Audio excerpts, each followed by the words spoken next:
আসসালামু আলাইকুম।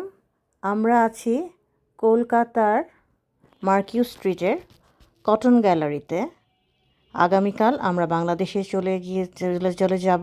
আমরা শ্যামলী এনার ট্রাভেল বাসে এখানে এসেছি।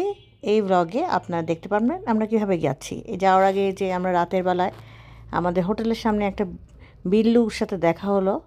আমার কাছে কিছু ক্যাট ফুড ছিল, ওকে এগুলো দিলাম। ও তো ক্যাট ফুড পেয়ে মহা খুশি। স্ট্রিট ক্যাটরা তো আর সাধারণত ক্যাট ফুড খেতে পারে না। আর কলকাতায় খুব সুন্দর করে সাজানো হয়েছিল। আমরা অ্যাপোলো হসপিটাল এবং মণিপাল হসপিটালে ট্রিটমেন্ট নিয়েছিলাম। কীভাবে আমরা মেডিকেল ভিসা করেছি সেই সম্পর্কে বিস্তারিত ব্লগ আমার আরও আছে, আপনারা চাইলে দেখে আসতে পারেন। ও তো মহা খুশি। আরেক প্যাকেট এনে ওকে খাওয়ালাম, আমার কাছে 2টো প্যাকেট ছিল। আমরা শেষ মুহূর্তের প্যাকিংগুলো করে নিচ্ছি। এই বাই রোডে আমাদের এবারের জার্নি আপনাদের সাথে শেয়ার করব। শেষ মুহূর্তে গোছগাছ করে নিয়েছি, কারণ খুব সকালে আমাদের বাস। আমরা এই যে এখানেই কটন গ্যালারির ভিতর নিচেই হচ্ছে শ্যামলী এনআরের কাউন্টার, তাই আমাদের আর ছোটাছুটি করতে হবে না। আর এখানে আপনারা বাজেট হোটেল পেয়ে যাবেন। 1000 রুপি থেকে 2000 রুপির ভিতরে আপনারা রুম পেয়ে যাবেন। আমাদের এই রুমটার ভাড়া ছিল 1200 রুপি পার নাইট। প্রথমে আমরা একটা 1000 রুপির রুম নিয়েছিলাম, পরে আমরা এই রুমটা একটু চেঞ্জ করেছি। এই রুমটা একটু বড়। আর এই যে এই রুমটার ওভারঅল ভিউটা আপনাদেরকে দেখিয়ে দিচ্ছি। একটা এরকম ওয়ার্ড্রোব আছে, আর একটা সোফা আছে, ওটা সোফা কাম বেড। চাইলে আপনারা চাইল্ড নিয়ে আসলে 3জনও থাকতে পারেন। মোটামুটি আর কি দীর্ঘদিন চিকিৎসার জন্য আসলে আপনারা এই বাজেট হোটেল এটা সুইটেবল মোটামুটি। এখানে এসিও আছে, এখন যদিও শীতকাল এসির প্রয়োজন নেই। এসি আর নন এসিতে সাধারণত 200 রুপির ডিফারেন্স থাকে। পরদিন সকালে আমাদের এই যে এখানেই কটন মার্কিউস প্লাজা বা কটন গ্যালারির পাশে এইখানে অনেকগুলো হোটেল আছে, আপনারা চাইলে আপনাদের পছন্দ অনুযায়ী নিতে পারেন। আমরা ছিলাম হোটেল এলিটে। এখানে আরও অনেক ধরনের বাজেটের হোটেল আছে। এর সামনে থেকেই ছেড়ে যাবে বাংলাদেশের উদ্দেশ্যে ডিরেক্ট বাসটা শ্যামলী এনআর। আমরা বের হয়ে গেলাম। আমাদের বাস ছিল সকাল 7:30টায়। সকাল 7টায় একটা বাস আছে, আমরা 7:30টার বাসের টিকিটটা কেটেছি। এই বাসটা আগে যাবে, এটা 7টার বাস। পরবর্তীতে আমাদের বাসটা আরেকটু পরে আসবে। আমরা বের হয়ে গেছি চেক আউট করে অলরেডি। এই যে দাওয়াত হোটেলটা যেটা আছে, দাওয়াত হোটেলটা যারা এই কলকাতায় নিয়মিত যাতায়াত করেন বাংলাদেশিদের কাছে খুবই জনপ্রিয়। এখানে হালাল খাবার পাওয়া যায়। ঠিক এটার সামনে থেকেই ছেড়ে যায় এই বাসটা। এই বাসে আর আপনি ডিরেক্ট চলে যাবেন এবং ঝামেলা একটু কম হয়।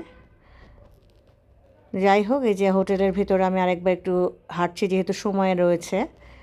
আমাদের আরও 20-25 মিনিট পরে বাস ছেড়ে দিবে। আমরা একটু আগেই বের হয়ে গেছি। বাস ছাড়তে সম্ভবত একটু লেটও হতে পারে, 5-10 মিনিট।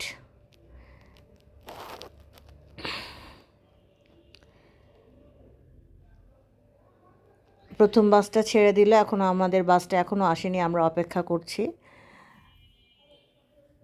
একদম শুনশান নীরবতা সকালবেলায়, সব দোকানপাট বন্ধ। ওই যে আমাদের বাস দেখা যাচ্ছে, এটাই সম্ভবত আমাদের বাস, যেটা করে আমরা আজকে কলকাতা থেকে ঢাকার উদ্দেশ্যে ডিরেক্ট চলে যাব। মাঝখানে আমাদের ইমিগ্রেশন। আমি আমাদের আগের ভিডিওতে আপনারা অনেকেই হয়তো দেখেছেন আমরা কিভাবে এই বাসে করে সকালের বাসে আমরা এসেছিলাম। আর কলকাতা থেকে সবগুলো বাস সকালবেলায় ছেড়ে দেয়, আর ঢাকা থেকে 2 দিন আসে সপ্তাহে সকালে, আর বাকি দিন রাতের বেলায় আসলে একটা সমস্যা হচ্ছে, আপনাকে মধ্যরাতে পৌঁছে দেবে বর্ডারে। তখন আপনাকে অনেকটা সময় ওয়েট করতে হবে সকাল পর্যন্ত। তাই সকালবেলা আসাটা আমার কাছে মনে হয় একটু সেফ। এই যে কলকাতার সেই ট্যাক্সি বিখ্যাত।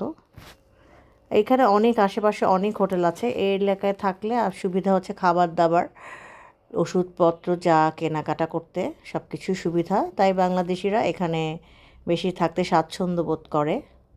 এখানে সোহাগের কাউন্টার আছে। বর্তমানে পরিস্থিতি আমাদের কাছে একটু থমথমই লেগেছে, যদিও আমরা তেমন কোনো রকম অপ্রীতিকর ঘটনার সম্মুখীন এখন পর্যন্ত হইনি। তবু যেহেতু একটু সম্পর্কের টানপোড়েন চলছে, তাই একটু ভয় লাগছে। যদিও আমাদের সব কিছু স্মুথ ছিল এবং যথেষ্ট ভালো ব্যবহারই করেছে আমাদের সাথে। আমরা মেডিকেল ভিসায় ট্রিপল এন্ট্রি নিয়ে এসেছিলাম। আমি নিজেই সব ফর্ম ফিল আপ করেছি, তবে পেমেন্ট করতে আমরা এজেন্সির মাধ্যমে পেমেন্ট করেছি, কারণ পেমেন্ট শিডিউল স্লটটা কিন্তু পাওয়া যায় না, খুবই মুশকিল, সার্ভার সবসময় ডাউন থাকে। তাই আপনারা কি কেউ নিজেরা পেমেন্ট করতে পেরেছেন কি না সেটা আমাকে একটু কমেন্ট করে। যাই হোক, আমাদের বাসে এখন বোর্ডিং চলছে, তার আগে আমরা আমাদের লাগেজগুলো দিয়ে দিলাম। লাগেজে আপনারা একই প্রোডাক্ট অনেকগুলো আনলে অনেক সময় সন্দেহ করে, তাই আপনারা বুঝে শুনে জিনিসপত্র আনবেন, যেহেতু বাই রোডে। যদিও আমাদের কোনো ঝামেলা হয়নি তেমন। একই প্রোডাক্ট অনেকগুলো আনলে তাহলে আপনাদেরকে হয়তো কিছুটা হ্যাসেল পোহাতে হতেও পারে, কারণ এটা তো আপনি যে ভিসায় এসেছেন, মেডিকেল ভিসায়, সেটার পারপাসটা মেন। আর কাগজপত্র আপনি সব আপ টু ডেট রাখবেন। আপনি যেই হসপিটালের অ্যাপয়েন্টমেন্ট নিয়ে এসেছেন সেখানে ডক্টর দেখিয়েছেন কি না সেই অ্যাপয়েন্টমেন্টটা অবশ্যই সাথে রাখবেন ইমিগ্রেশনের জন্য। আর এই তো। আর এখন হচ্ছে আপনাকে ইন্ডিয়াতেও একটা ট্রাভেল ট্যাক্স দিতে হয়, আগে যেমন দিতে হতো না, এখন ইন্ডিয়াতেও আপনাকে একটা ট্রাভেল ট্যাক্স দিতে হবে।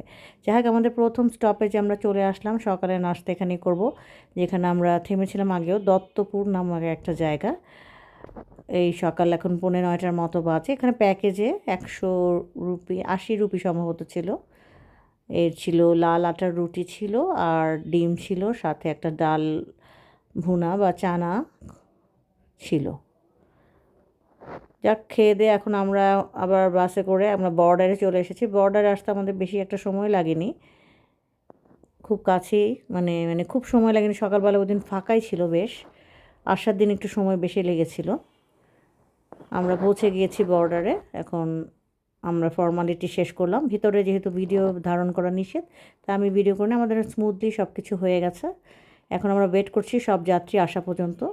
আর আপনাকে লাগেজগুলো নামিয়ে নিজ দায়িত্বে চেক করে নিতে হবে, হ্যান্ড ক্যারি থেকে শুরু করে আপনার যে লাগেজ সব কিছুই। বাসে কখনোই কোনো কিছু রেখে যাবে না, তাহলে এটা মিসিং হয়ে যাবে, কারণ বিএসএফ সব কিছু কিন্তু চেক করবে এবং ওগুলো রাখা নিষেধ। আপনাকে সব কিছুই চেক করে নিতে হবে। আমাদের চেক ইন সব শেষ হয়ে গেছে, এখন আমরা দাঁড়িয়ে আছি বর্ডার ক্রস করে। এই পাশে আমাদের বাসটাও চেক শেষ করে আসবে। আর ইন্ডিয়ার ভিতরের ইমিগ্রেশনটা কিন্তু খুবই সুন্দর। আমাদের সাইডে এটা এখন এতটা ডেভেলপ করেনি। এখন আমরা বাংলাদেশে প্রবেশ করেছি। এখান থেকে আমাদের ঘন্টা 4 সময় লাগবে সম্ভবত, যদি তেমন ট্রাফিক না থাকে। এখানে রাস্তাটা কিছুটা সরু, আরও সামনে গেলে যখন বড় রাস্তায় উঠবো তখন আমরা খুব তাড়াতাড়ি চলে যাব আশা করি। আমরা এখন যশোর জেলার এই জায়গাটা অতিক্রম করছি। বাংলাদেশের গ্রাম দেখতে দেখতে এখন আমরা এগিয়ে যাচ্ছি। আরেকটা স্টপ হবে আমাদের লাঞ্চের জন্য। এখন আমরা যশোর, এই জায়গাটা আমরা যশোরের পরে ফরিদপুর, এগুলো আমরা ফরিদপুরে একটা ব্রেক আছে। এখানে একটু পরপরই বাজার, তাই বাসটা ওভাবে গতি নেই, তাই একটু ধীরে ধীরেই চলছিল। আর এই যে বাসের সিটগুলো আমি আপনাদেরকে দেখাচ্ছি, এই যে দুটো দুটো করে।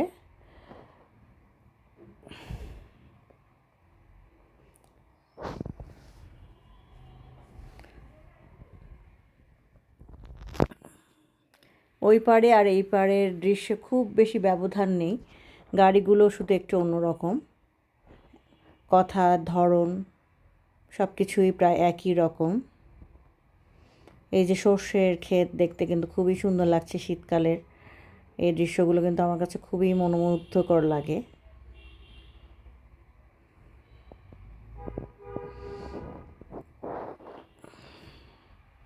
আগে তো অনেক রাশ থাকতো, মানে এই বাই রোডে। এখন ভিসা যেহেতু একটু জটিলতা, তাই ট্যুরিস্টের চাপ কিছুটা কম, এবং হোটেলগুলোতেও অনেকটাই চাপ কম। শুধুমাত্র মেডিকেল ভিসা এবং ডাবল এন্ট্রি ভিসা এবং কিছু বিজনেস ভিসা হয়তো চালু আছে। যাই হোক, আমরা আমাদের জার্নিতে যাচ্ছি, আর আপনাদের সাথে আমার বাইরের ভিউগুলো শেয়ার করছি। আমরা সেকেন্ড ব্রেকে নিচ্ছি, আমাদের লাঞ্চ ব্রেক। ফরিদপুরের এখানে একটা ব্রেক, এখানে সাম্পান নামে একটা রেস্টুরেন্ট ছিল, বেশ বড় রেস্টুরেন্টটা, মোটামুটি বেশ ভালোই ছিল, উন্নত মানের। আজকে অনেক বেশি রাশ, এখানে সবসময় রাশ থাকে। সেখান থেকে আমরা লাঞ্চ করলাম এবং এখন আমরা আবার রওনা হয়ে গেছি। আমরা এখন পদ্মা সেতুতে টোল প্লাজায় চলে এসেছি। পদ্মা সেতু হওয়াতে এখন খুব মানে জার্নির ডিউরেশনটা কমে গেছে। এখন টোল দিয়ে পদ্মা সেতু ক্রস করব। আবার সামনে এখন কতটুকু লাগবে, এখন ট্রাফিকের উপর সব কিছু নির্ভর করছে। আশা করি সন্ধ্যা নাগাদ আমরা পৌঁছে যাব। সন্ধ্যা প্রায় নেমে এসেছে। এর মধ্যে আমি একটা ছোট্ট ঘুম দিয়ে উঠেছি। এই যে এখন আমরা পদ্মা সেতু ক্রস করছি, চর পড়ে গেছে। ওই যে সামনে নদী দেখা যাচ্ছে, বিশাল সেই নদী, পদ্মা নদীর মাঝি। সেই মুভিটার কথা মনে পড়ছে, ইলিশ মাছ ধরে যে খাওয়ার দৃশ্যটা, টাটকা টাটকা সব ইলিশ। এবছর আর ইলিশ খাওয়া হয়নি, কারণ ইলিশের দাম তো আকাশচুম্বী। আমাদের মতো মধ্যবিত্তদের পক্ষে এটা বয়ার করা অনেক কঠিন। যাই হোক, এই ছিল আমার আজকের ব্লগ। আমরা যথাসময়ে পৌঁছে গিয়েছিলাম। পরবর্তী পর্বে দেখা হবে অন্য কোনো দেশে। সেই পর্যন্ত সবাই ভালো থাকুন, আর আমার চ্যানেলটি সাবস্ক্রাইব করবেন, লাইক শেয়ার করতে ভুলবেন না। আর কোনো কোশ্চেন থাকলে করবেন। ইন্ডিয়ার ভিসাটা যদি সহজ হয় তাহলে আমরা যারা মেডিকেলের সেখানে যাই তাদের জন্য অনেকটাই উপকার হবে। আর আপনারা কারা নিজে নিজে মেডিকেল ভিসা করেছেন সে সম্পর্কে আমাকে একটু যদি জানান তাহলে ভালো হয়। Thanks for watching again. Please do like and subscribe.